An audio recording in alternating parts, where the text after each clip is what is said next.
A little over half a year ago, I put together a preview video of an indie-developed game that was successfully funded on Kickstarter called Henshin Engine. I got my demo autographed by the creator and tester at MGC 2017. This is a platformer initially designed for the TurboGrafx-16 CD, and now with planned ports to other systems like the Dreamcast, PC, and more. I really enjoyed what I'd played, so I'd backed the game myself, and since I've had the opportunity to play an updated version of the demo, as well as interview the creator and pixel artist Sarumaru at the Midwest Gaming Classic 2017. With that said, after the intro, I'll share the quick 2-minute interview, then talk about some of the changes that have happened since the last time we looked at the game. If you haven't seen it yet, I'd recommend checking out my previous video to see what the game's all about. Roll the intro.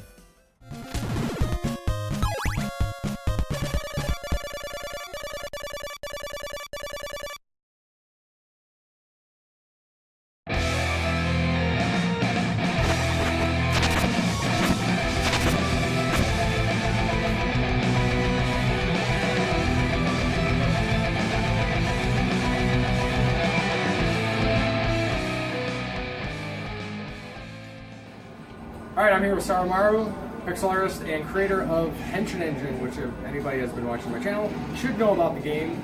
But in case anybody hasn't seen my video about the game, would you mind telling us a little about what Henshin Engine is? So Henshin Engine is a new 2D side-scrolling platformer for the TurboGrafx-16. We did a Kickstarter, it was very successful, and we're going to be putting it onto the Dreamcast, PC, and a couple other surprise consoles. Currently, Henshin Engine is at about 65%, 70% complete, so it's getting there. And I hope everyone looks forward to it. Yeah, definitely. Check out the previous video, and I should have something else coming up here soon. So, for anybody who might have checked out the previous preview video of the first demo, what can we expect with the current demo? Like, what kind of changes have happened since then? So a lot has changed actually since the demo that you did your video on. Yuki can do so much more. She has a charge shot, she can hit a slide, she can double jump. Destroy. We were playing it. Yeah. I think that's the exciting thing. Yeah, she's got a lot of new moves, and it makes her a lot more versatile. Yes. So yes. We're gonna have like branching paths, like just different ways that you can You utilize these new power-ups, and it's going to be really great. We've taken the game and we've pretty much doubled in size what the game is now, so expect a much bigger game. Cool. Yeah, so definitely check out Henshin Engine.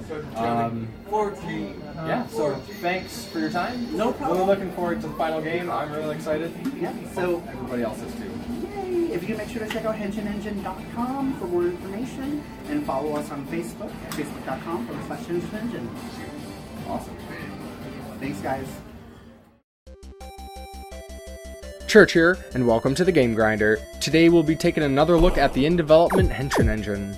Last time I talked about the game, we got a pretty good first impression on what the initial concept of the game was going to be like, and things have really expanded since then, and many exciting changes have made their way into the game, and there's more to come as well. Let's recap the concept real quick. Henshin Engine is a side-scrolling platformer about a young woman who's found herself transferred into a video game console, tasked with battling bugs and glitches within. Besides the action itself, Henshin Engine adds in dialogue and jokes to enhance the gameplay, without bogging things down with a ton of exposition.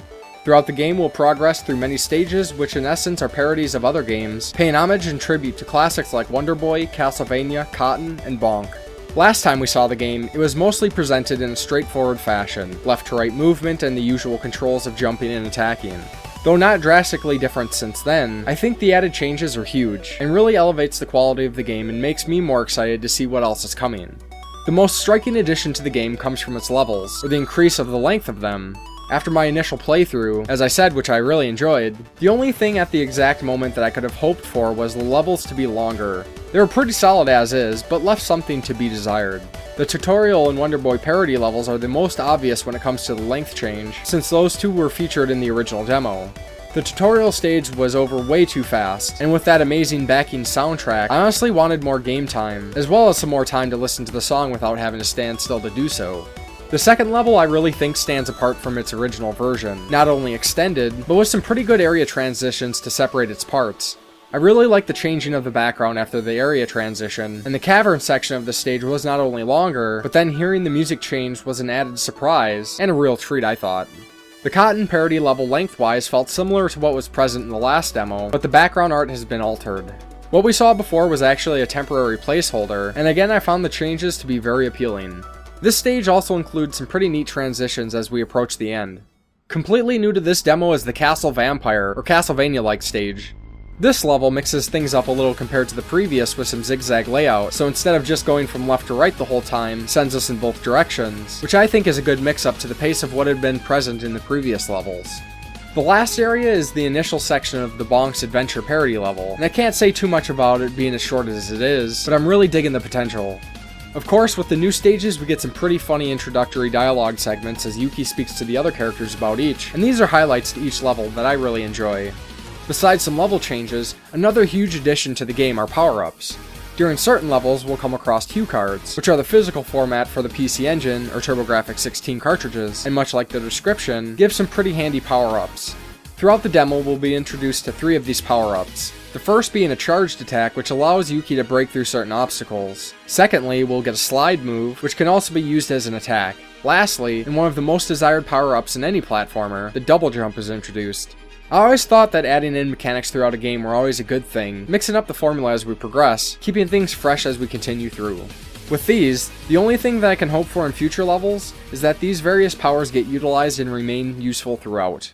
So extended stages, new mechanics, and some changed up backgrounds, and at least in this demo with its additional areas to play through comes additional music.